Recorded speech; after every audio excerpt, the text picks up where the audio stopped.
Baik, Bu Pungki, terima kasih. Assalamualaikum warahmatullahi wabarakatuh.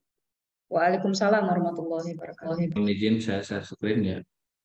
Yang terhormat Pak PLT Kepala BKPSDM Kabupaten Karawang, Bapak Haji Asep Rahmatullah, yang mungkin nanti akan bergabung bersama kita dalam beberapa saat ke depan. Kemudian yang terhormat Ibu Ika Mediawati, Analis Kepegawaian Ahli Muda, sebagai narasumber dari Badan Kepegawaian Negara. Terima kasih Bu sudah berkenan hadir memenuhi undangan kami dalam sosialisasi dan pembinaan jabatan fungsional pada pagi hari ini. Kemudian yang terhormat para pengelola kepegawaian di lingkungan pemerintah Kabupaten Karawang, serta yang kami hormati para pejabat fungsional peserta sosialisasi dan pembinaan jabatan fungsional dan para peserta webinar yang berbahagia. Puji syukur malah kita panjatkan kehadirat Allah Subhanahu wa Ta'ala karena pada pagi hari ini alhamdulillah kita semua masih diberi kesehatan, masih diberikan beribu nikmat sehingga bisa melaksanakan aktivitas sebagai pelayan publik. Mohon izin Bu, sebelum masuk ke materi kami akan mencoba memberikan sedikit ilustrasi ya kenapa sosialisasi dan pembinaan jabatan fungsional ini kita adakan pada pagi hari ini. Jadi ada beberapa hal, ada beberapa pertimbangan yang menjadikan kami merasa perlu untuk melakukan kegiatan sosialisasi dan pembinaan jabatan fungsional pada pagi hari ini. Yang pertama diantaranya adalah bahwa eh, pemerintah Kabupaten Karawang dalam beberapa waktu yang lalu telah melakukan penyederhanaan birokrasi. Yang ini dasar hukumnya adalah berdasarkan Permen-Pan RB nomor 17 tahun 2021 tentang penyetaraan jabatan administrasi ke dalam jabatan fungsional. Sebagaimana diamankan oleh Presiden Joko Widodo, kita pemerintah daerah melakukan penyederhanaan birokrasi ya, melalui 3 tahapan, mulai penyederhanaan struktur, organisasi, kemudian perubahan mekanisme kerja, dan juga penyetaraan jabatan. Kemudian dasar hukum yang kedua bahwa pasca penyederhanaan birokrasi tersebut, Menteri Pendaya-gunaan Aparatur Negara menetapkan Permen RB nomor 1 tahun 2023 tentang jabatan fungsional. Ini merupakan penyempurnaan dari Permen RB nomor 3 tahun 2019. Ada banyak perubahan kaitan dengan pengelolaan Japung pasca berlakunya Permen RB nomor 1 tahun 2023 ini. Nah, ini tentunya bagi kami di mana kondisi pegawai di lingkungan pemerintah Kabupaten Karawang yang saat ini adalah didominasi oleh paling banyak itu dari jabatan fungsional. Jadi berdasarkan data April 2023 yang lalu, total PNS kita 9.144, di mana pejabat fungsionalnya yang murni fungsional dengan yang hasil pengangkatan syukur, di mana pada saat penyetaraan kita menyetarakan 289, itu adalah paling besar ya, komunitas paling besar dari jabatan fungsional. Mungkin secara statistik nasional BPKN pun hampir sama. Artinya kita memang pejabat fungsional ini perlu treatment khusus ya untuk dalam rangka pembinaan dan pengembangan karirnya. Apalagi dengan adanya kebijakan-kebijakan baru dari pemerintah pusat yang mungkin ada perubahan dari sisi mekanisme pengelolaan jabatan fungsional ini. Nah, dari latar belakang tersebut, dengan adanya tadi penyetaraan jabatan yang notabene tadinya sebagai pejabat struktural beralih ke dalam jabatan fungsional, ini tentu perlu adaptasi, ya, perlu adanya penyesuaian kaitan dengan perubahan sistem kerja, kaitan dengan kewajiban pulang angka kredit dan sebagainya.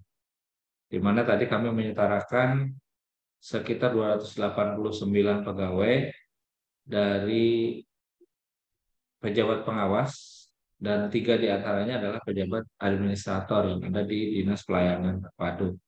Nah, penyetaran jabatan ini tentunya juga tidak berjalan mulus. Pada akhirnya Ibu, perlu kami sampaikan bahwa dalam perjalanan karirnya banyak sekali kendala-kendala yang kami hadapi, misalnya adalah beberapa hal yang mungkin nanti akan dibahas dalam pertemuan kali ini. Kemudian berikutnya tadi berlakunya Permenpan 1 ini terjadi transformasi dalam tata kelola jabatan fungsional.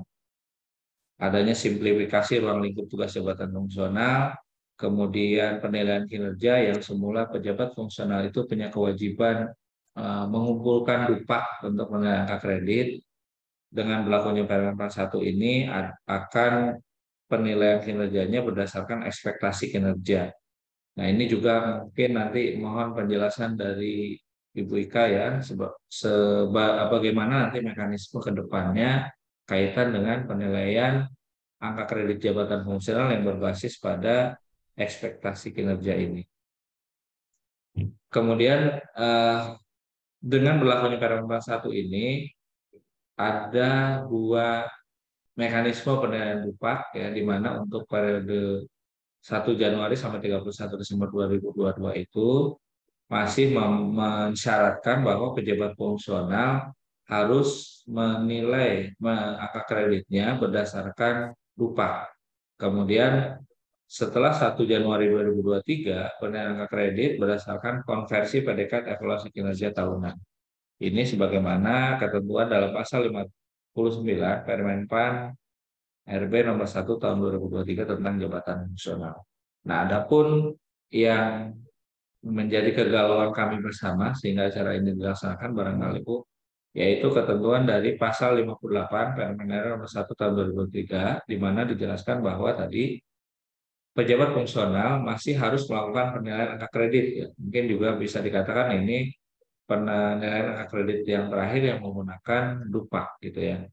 Di mana di pasal 1 di ayat 1 dari pasal 58 ini dijelaskan bahwa hasil kerja pejabat fungsional yang dilaksanakan sampai dengan 31 Desember 2002 tetap dinilai angka kreditnya berdasarkan peraturan menteri yang mengatur mengenai jabatan fungsional masing-masing. Nah, ayat 2-nya proses penilaian angka kredit terhadap hasil kerja dilaksanakan paling lambat 30 Juni 2023. Nah, ini yang menjadi kegalauan kami Bu, jabatan fungsional lingkungan pemerintah Kabupaten Karawang, bahwa dengan ketentuan ini kami harus berpacu ya, menyesuaikan, mengumpulkan dokumen, melakukan penilaian. Bahwa masa waktu paling lambat ini juga mungkin menjadi apa ya, dilema bagi kami gitu ya, karena tadi banyak diantaranya pejabat fungsional yang tadinya dari penyetaran ini mungkin belum siap dengan dokumen, dengan bagaimana mekanisme penyusunan dupak dan sebagainya. Jadi ada memang beberapa instansi pembina yang respon terkait dengan kebijakan di pasal 58 ini, seperti misalnya Kemendikbud yang dari Dirjen GTK mengeluarkan edaran untuk batas waktu penilaian kredit ini. Dan kami berdasarkan edaran tersebut sudah menindaklanjuti dengan tim penilaian kredit dan mensosialisasikan kepada rekan-rekan guru bekerja sama dengan distrik, dan mereka sudah secara bertahap melakukan penilaian. Termasuk juga dari BKN, kita pernah ada sosialisasi juga kaitan dengan batas waktu penilaian kredit ini, dan kami juga mengikutinya serta menindaklanjutinya. Namun kaitan dengan jabatan fungsional kepegawaian ya di bawah instansi pembinanya BKN. Nah, namun juga ada instansi-instansi lain yang memang ketika kami konsultasi ke instansi pembina tersebut, sepertinya agak belum siap gitu ya dan kurang responsif. Nah, ini juga nanti mohon arahan dari Ibu ya bagaimana terkait dengan hal tersebut. Kemudian upaya-upaya yang kami lakukan mensikapi beberapa permasalahan dalam Japung tersebut. Yang pertama, kami membentuk perangkat daerah pembina jabatan fungsional. Ini ditetapkan dengan keputusan Bupati Karawang tentang perangkat daerah pembina jabatan fungsional lingkungan pemerintah Kabupaten Karawang. Kami menunjuk beberapa perangkat daerah yang punya kesesuaian fungsi, tugas dan fungsi dengan jabatan fungsional sebagai perangkat daerah pembina jabatan fungsional dan menjadi fasilitator antara pejabat fungsional dan instansi pembina masing-masing jabatan fungsional. Sebagai contoh misalnya jabatan fungsional perencana itu tersebar di beberapa OPD, namun untuk perangkat daerah pembinanya kita menunjuk Bapeda ya sebagai perangkat daerah pembina jabatan fungsional. Sehingga Bapeda di sini membantu kami dalam melakukan pembinaan ya terhadap jabatan fungsional maupun fasilitasi pengembangan karir, koordinasi dengan instansi pembina, pendanaan kredit dan sebagainya. Kemudian kami juga mengadakan sosialisasi Permenpan RB nomor 1 tahun 2023 dan mengundang narasumber waktu itu dari Kemenpan RB Pak Aba yang hadir dan dari BKN Pak Agung yang hadir pada sekitar bulan November tahun 2023 2022. Kemudian bukan November ya, Januari barangkali Januari atau Februari. Kemudian membuat surat edaran kaitan batas waktu penilaian kinerja untuk penilaian kredit pejabat fungsional. Ini menindaklanjuti tadi pasal 58 Permen RB nomor 1 tahun 2023. Kami juga membuat surat edaran disampaikan kepada seluruh perangkat daerah mengingatkan kembali bahwa semua pejabat fungsional wajib melakukan penilaian angka kredit periode tahun 2022.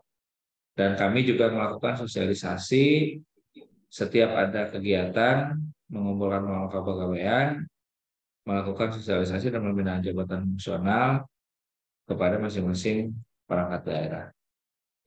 Nah, permasalahan yang kami hadapi saat ini adalah yang pertama, khusus bagi pejabat fungsional yang angkat melalui penyetaraan, ini masih banyak yang berkonsultasi kepada kami dan menyampaikan bahwa masih belum memahami ya tentang kewajiban melaksanakan pelayanan kredit tahun 2022 dengan batas waktu yang sudah ditentukan tadi. Namun di beberapa OPD ya, beberapa pejabat fungsional lain ada juga yang sudah melakukan penilaian dan sudah berkoordinasi dengan instansi pembina.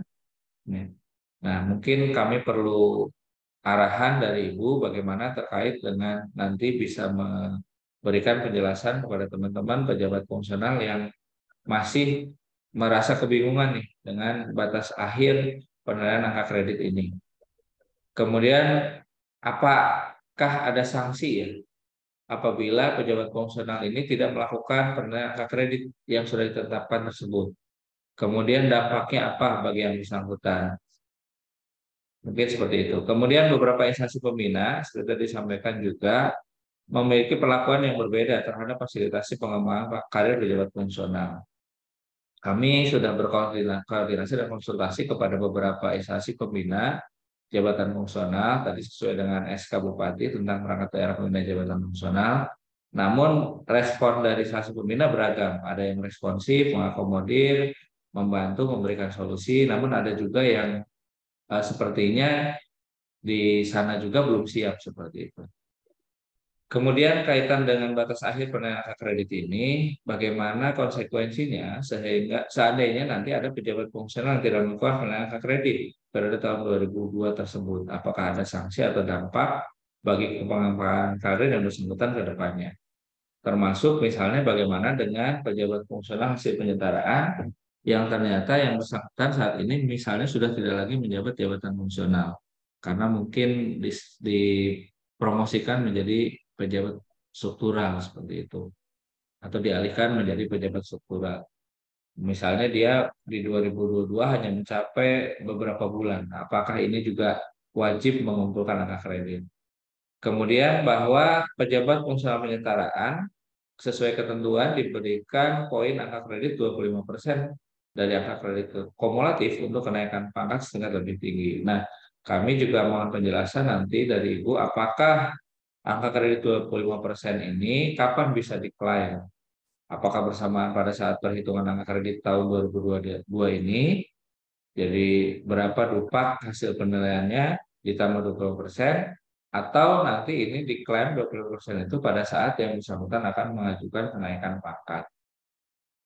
Kemudian bagaimana mekanisme penilaian kredit yang terintegrasi dengan SKP dengan ekspektasi kinerja sesuai dengan Permen RB nomor 1 tahun 2023, nanti penjelasannya untuk kedepannya yang mana pejabat fungsional ini tidak lagi dibebankan dengan penilaian angka kredit berbasis bupak, namun akan terintegrasi dengan SKP. Nanti mohon penjelasan mekanisme seperti apa. Kemudian juga bagaimana mekanisme konversi angka kredit, integrasi angka kredit ini.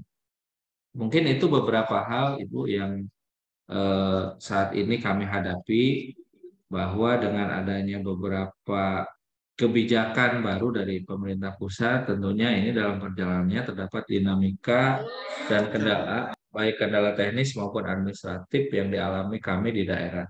Nah, untuk itu mohon sekali lagi arahan, penjelasan dan mungkin solusi bagi kami para pejabat fungsional lingkungan pemerintah Kabupaten Karawang, khususnya untuk menyikapi kaitan dengan adanya batas waktu penerimaan angka kredit yang sudah ditentukan ini.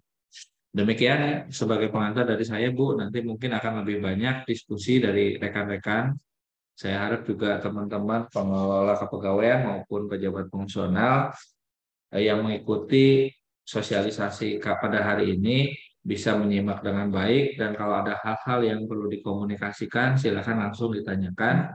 Kami memang tidak mungkin mengundang satu-satu instansi pembina memberikan penyuluhan atau arahan kepada masing-masing Japung. Maka kami coba memohon bantuan kepada Badan Kepegawaian Negara untuk membantu memberikan penjelasan atau sosialisasi terkait hal ini kepada semua jabatan fungsional.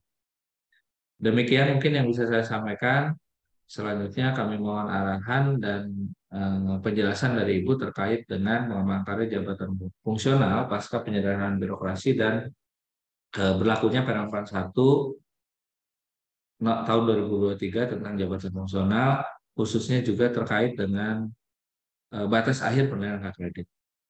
Mohon maaf kalau ada kekurangan, kalau ada kesalahan. Selanjutnya saya kembalikan kepada Bu Pungki. Saya akhiri wabillahi taufiq wal hidayah. Wassalamualaikum warahmatullahi wabarakatuh.